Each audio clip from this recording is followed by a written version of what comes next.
Hello everyone and welcome to episode 10 of the Mud Banks. I hope you're having a good start to the new year. We're going to get a lot of things done today. We need to get organized and start on our base by building a proper storage warehouse for all of our things so we can stop living out of chests everywhere.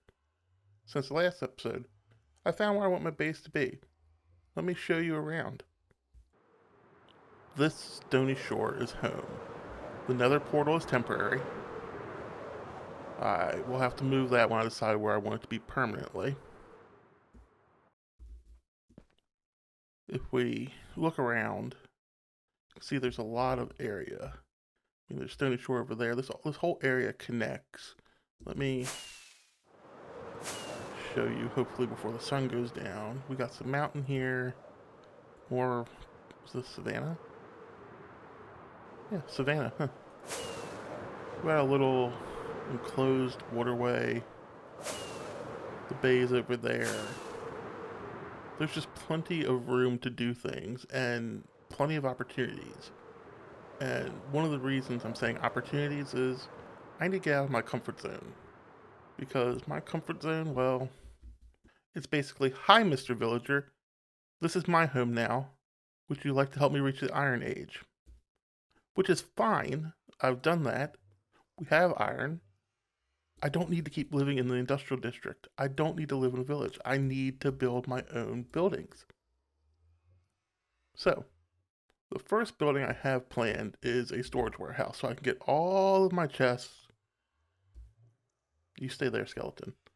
I can get all of my chests into one area with all my stuff organized. And I think the best place for it's going to be somewhere near where that skeleton is.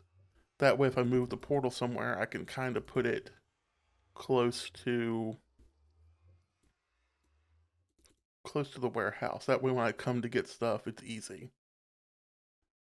But, I mean, there's options here for retaining walls and bridges, and don't look at the Enderman. But there's a lot of possibilities. It's the dawn of a new river, and I'm excited to build here. To give you an idea of where this is, let's take a look at my map. Oh, it changes color when it gets dark. Here's the base, or where the base is going to be, and here's the industrial district. Village. It's a bit of a flight. About 700 blocks. Ish. Maybe more like 1,000. But the nether portal is actually pretty close. So before I get blown up or look at an Enderman, let me sneak into here, because stuff's happened in the nether too. So I've been busy on the nether roof, getting things done, and I had some help. IX3 came to help. Since I helped him with his Christmas village, he said he'd help me with some things here. And he's still helping me with things here, but we've done a lot so far. And, well, let me show you what we did. First, we have a hoglin farm that is producing a lot of pork.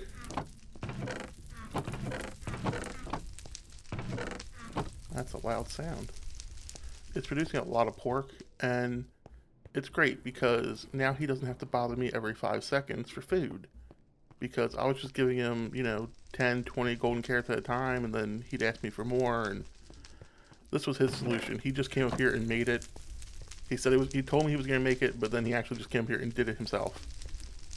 And where is it? Way up there is the AFK spot, which is made out of black tinted glass because that's what I had on me, and it's very hard to see and land on. But we also have all the portals. There's the portal to the new base. Over here's the gold farm, and that's the portal to the industrial district.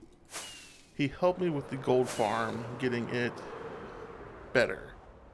If you remember, the gold farm I built was 2 layers, it was square, and it only was a 3 wide hole.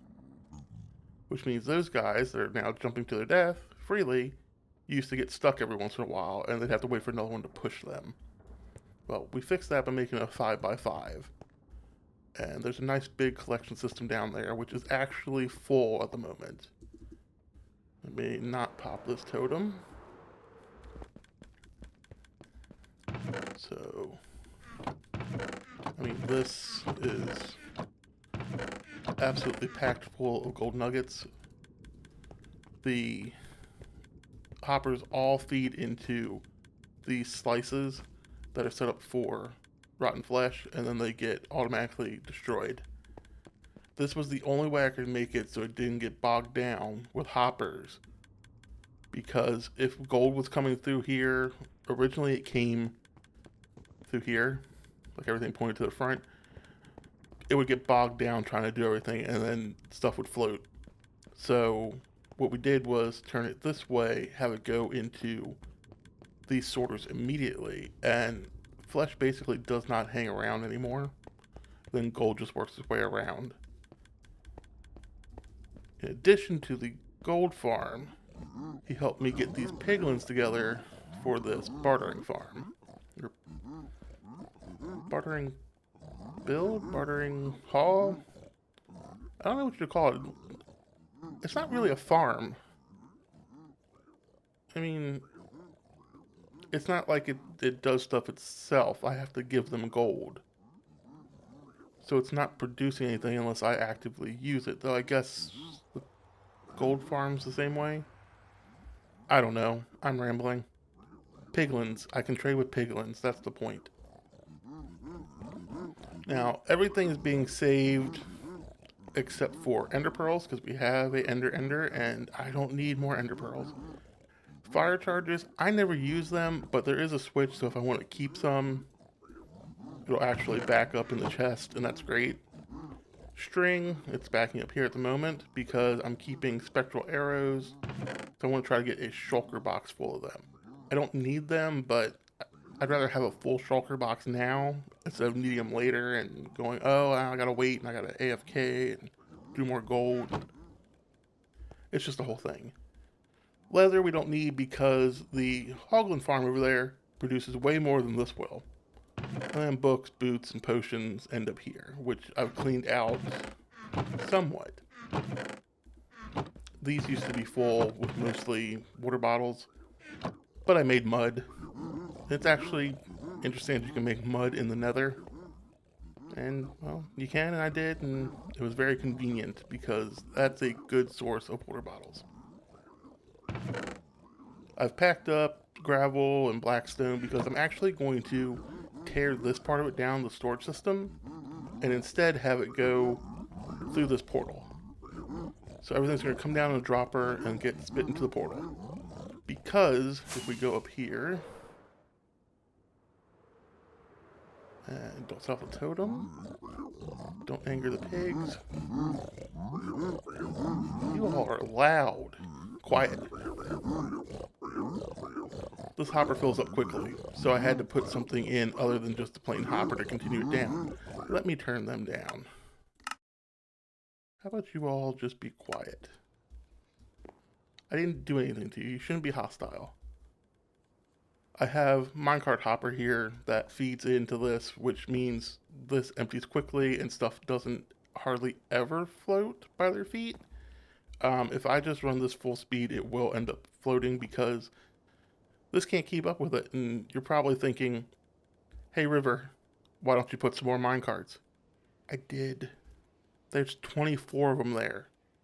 There's the most minecarts I can put in one block right there. And it does a decent job, but they do eventually fill up. And it's from stuff like books and potions. Every time I check this minecart, I can actually see there's potions. And it sucks. I want potions and water bottles to be stackable. There's no reason they can't be. I can go to the store and buy a case of water. It's one item. It's not 24 individual bottles I have to carry out individually. So, Mojang, do something about stackable potions and water bottles. And if we hop down here, you can see it's just a dropper with a clock on it, and the clock is slowed down, so it's not even running at full speed, and it still couldn't keep up. So, something has to happen to this. But I'm going to use this portal and set up a storage system and get this moved, and then I'll come back and show you what I've done.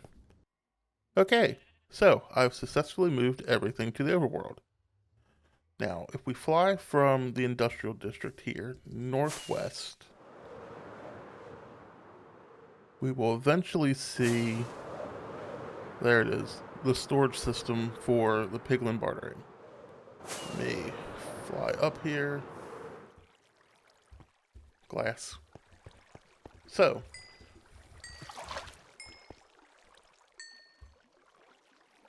little dude was holding some gold when I killed him. Okay. Anyway, this is my solution to the bartering issue. Everything comes through the portal and comes out this side and goes down here for bartering.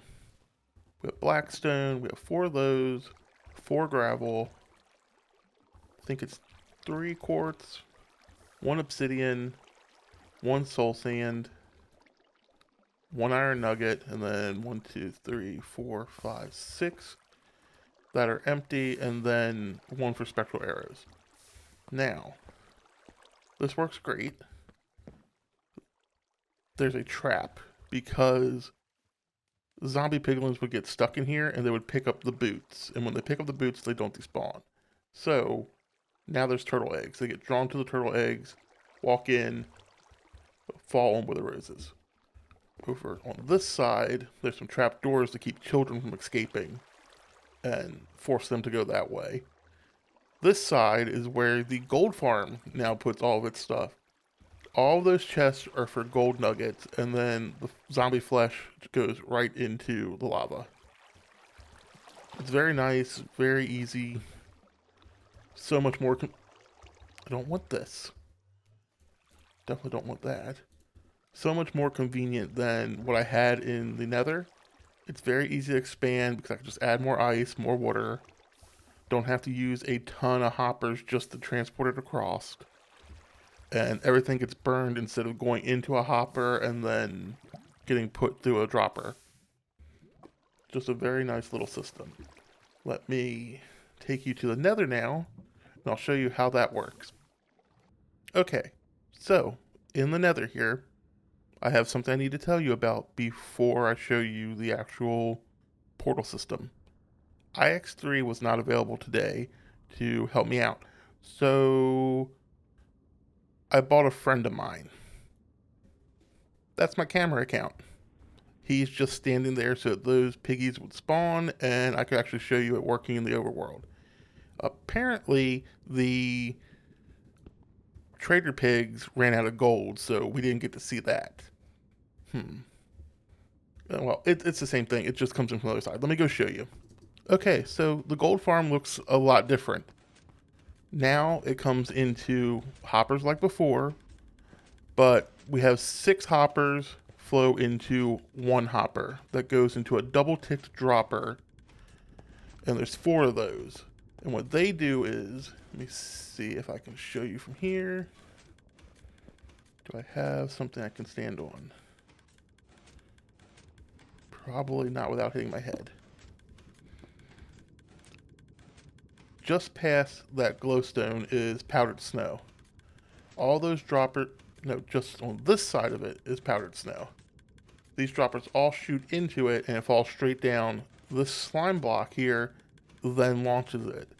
And it's on a clock. It's not that fast, but it works really well. And then it also takes a signal off of this, runs this way to another slime block launcher. This is the clock you would use on a mob farm. It's the same clock that's on my mob farm in the industrial district, just much shorter. We go over here. This slime block, which you can't see, there it is. It sends anything that falls down across this ice path and into the nether portal. And it works really well. Sometimes it looks like it's going a little slow coming down the ice path, but it gets there, so that's great. So the trader pigs, they're the reason everything moved to the overworld in the first place. So let's see them. In order to solve everything backing up, they are now wearing Curse of Binding leather boots. and standing on top of powdered snow. I learned about this from watching a Tango Tech stream, and it's the same stream, or it's a similar stream from him, where I learned this basic idea, because that's how he does his uh, bartering storage. Since he stores it in the nether, he uses the ice path to send it along. So they have a dropper clock up there that drops some gold. They trade, items fall down here, and then they get launched into the overworld. It works great. They just shoot through a lot of gold in a short amount of time because it's 24 of them. But this is much better and much faster than the old system, and I'm very happy with it. I will put a link to Tango's stream or streams, or maybe even Hermitcraft episode, I can't remember what he showed it in, of when he did his trader setup, and show you where I got the inspiration for this and for this. Now, let's go work on the storage warehouse. Okay, we are at the base location. I'm about to build the storage warehouse. I thought I would show you some of the materials. Now, this shulker is just for miscellaneous things like stone, where I had to clear a little bit of space. I have some mud, some leaves, some decoration blocks here, some flooring blocks. And then the majority of this is built out of spruce, smooth sandstone, and birch. A little bit of powdered snow. So, I'm going to get started on this, and I'll show you some progress when I have it. Okay, so just to check in, I've managed to get the bottom floor done with all the chests for storage, and a chest, the beginning of a smelting system, and I just need to start working on the second floor and the roof. So that's where it's at currently. It's raised up some so I can terraform around it, because I'm not sure I want it flat on the ground where there is just stone and grass. And this gives me options. So I'm going to continue working on this, and I'll show you what I have in a few minutes. Okay, so the second floor is in. I have to finish the roof, I have to do the decoration, and then I'm going to have to figure out some kind of terraforming to get this correct, so you can actually get to it. I don't want to put more steps, so I need to actually terraform up to it. So I'm going to finish up this, and then I'll give you a walkthrough of the inside. Okay, the storage warehouse is now complete, minus some decoration, some landscaping, and some terraforming. I need to figure out what I'm going to do with this, but the inside is done. Let's go take a look. Okay, on the first floor there's a temporary bed, plenty of storage, an ender chest, output from a furnace array, very simple manual one. Over here we go up the water, more storage. There's plenty of storage here. And then the top chests are the smeltable items, and the bottom chests are the fuel. Nice little decoration in the ceiling. And another ender chest. It's a nice little building. Powdered snow with carpet so I can fall down without taking damage. And I think this is going to do me well. If I need to do any more kind of storage, it will probably be at the industrial district, because it has all of the farms that will need bulk storage. So this I'm calling done. It has sandstone, or smooth sandstone, birch, spruce, some mud brick, some terracotta, some packed mud. And it's very simple. I couldn't get any windows into this because I wanted as much storage as possible. So I'm going to try to do some decoration on the outside with the terraforming and just actual decorations and bushes and stuff, and see how that turns out. But for now, that's going to be it for the storage warehouse. I'm going to go move everything here and try to get things organized. Then we'll figure out what we're doing next. Okay, so I have moved everything over to the new storage warehouse. I've also made a couple changes to it. Let's take a look. I've added some steps so we can actually get in.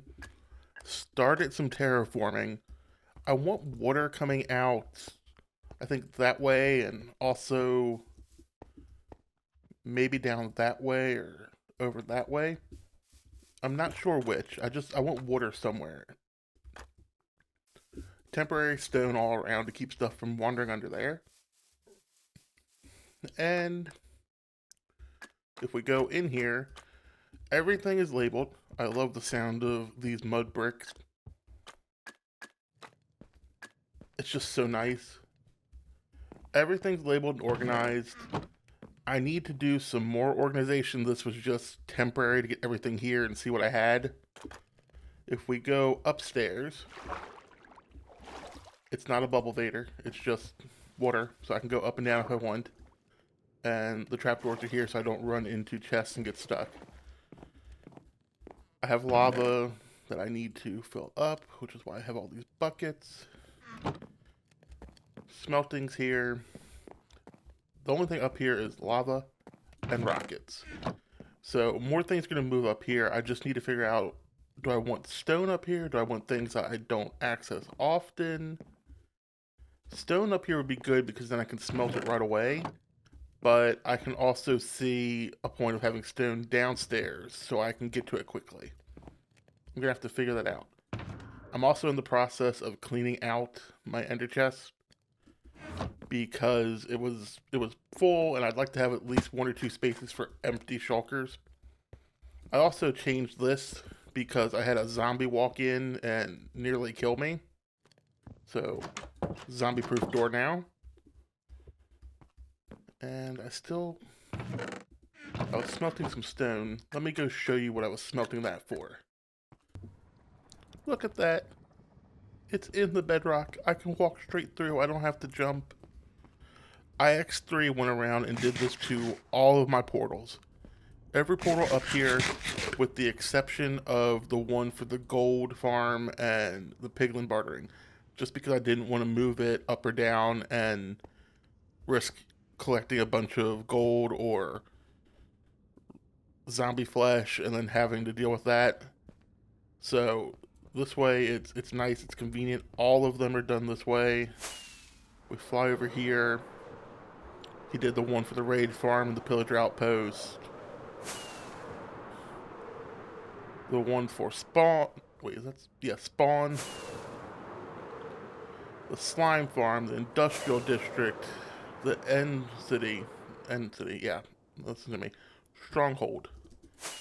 The one for the industrial district we made wider, which I guess would be good if I ever want to get a guest to the overworld. I'd have to change that to, no, the one on the industrial district is actually big, it could work.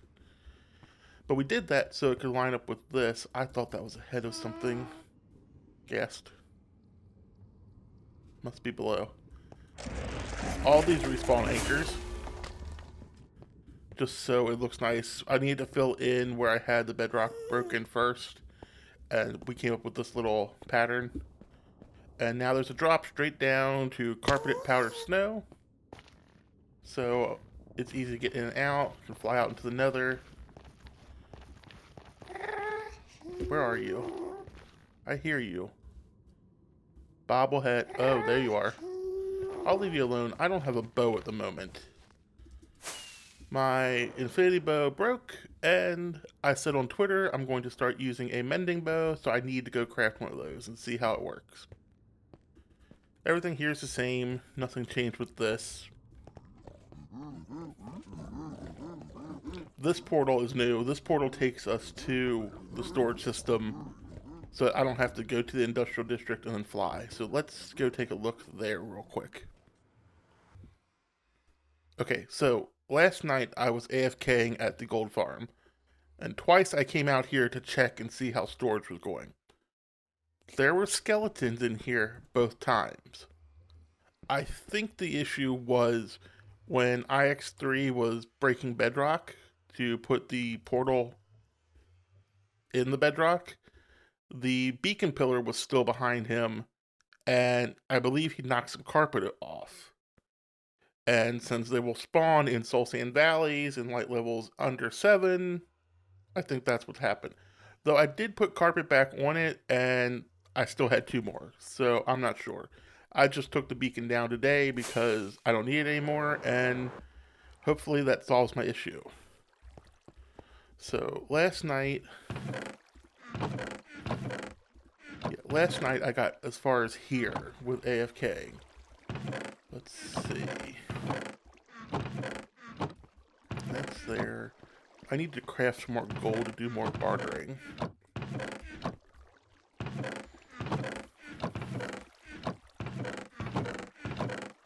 Got a decent amount of gravel. That's quartz, which we saw. Obsidian doing good on. I need more than this to do the gas farm I want to do. Soul sand's gonna be full soon. Iron nuggets. That's empty. Spectral arrows. That's good. With mending, I'm gonna need this. Oh, one of the skeletons dropped a bow. Alright, let's go back and see if I can kill the bobblehead. I want to see if I can find him, if he's still there. I hear you, piglins. I put this fence post here, these fence posts, to try to keep the skeletons, if they were spawning over on the pillar that was here for the beacon, from walking in. Probably a stupid idea, but it's what I thought of last night. But then I didn't go AFK to find out. Alright, are you down here still, bobblehead? Ow. That caused some damage. Maybe I should fall straight instead of trying to fly down. Bobblehead. Bobble. There we go. That was a nice sound. Carpet out here to keep things from spawning right here. And this is what I was using the smooth stone for, to make this nice and blast proof from gas. Though I'm going to show you a clip right now where IX3 managed to get hit by a gas while sitting right here.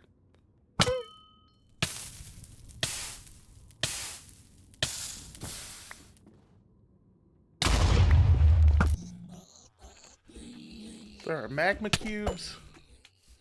There are what was a piglin. Jeez. I don't know what exactly. Another piglin? Are there any more of you?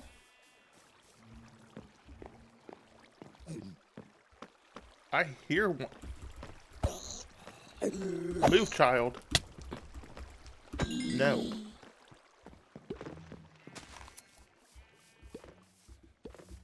Any more? As you can see, I cleaned this out. Let me sleep. Okay. With that solved, let me show you what IX3 helped me with here. He helped me with the villager wheat farm here, which I needed for the packed mud. Which, okay, it's a pig. Which I didn't really need help with, but he was kind enough to offer, so he put all the rails down for me underneath. And then he also built this pumpkin farm / melon farm. Right now it's set to just pumpkins because I needed some wither roses, which, let me show you how we got those. This is ENXO4's Instant Wither Rose Farm. There'll be a link to it in the description. But basically, we spawn a wither, we drop a bunch of snow golems in, they get killed, we collect snow to make more, and I collect wither roses from the dead golems. We ended up collecting 4 shulkers worth, and I think I'm pretty set for a long while. But we left this set up so if I ever need to, I can just spawn another wither and just repeat.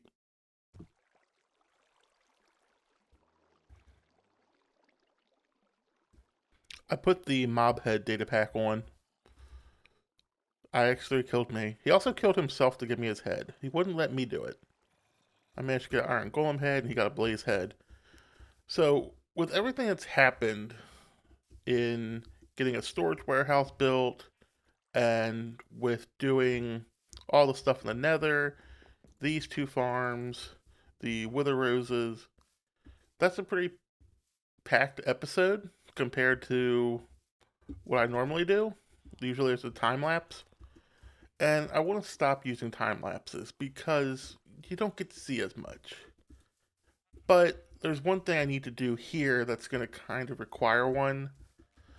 Um, so, one more time lapse.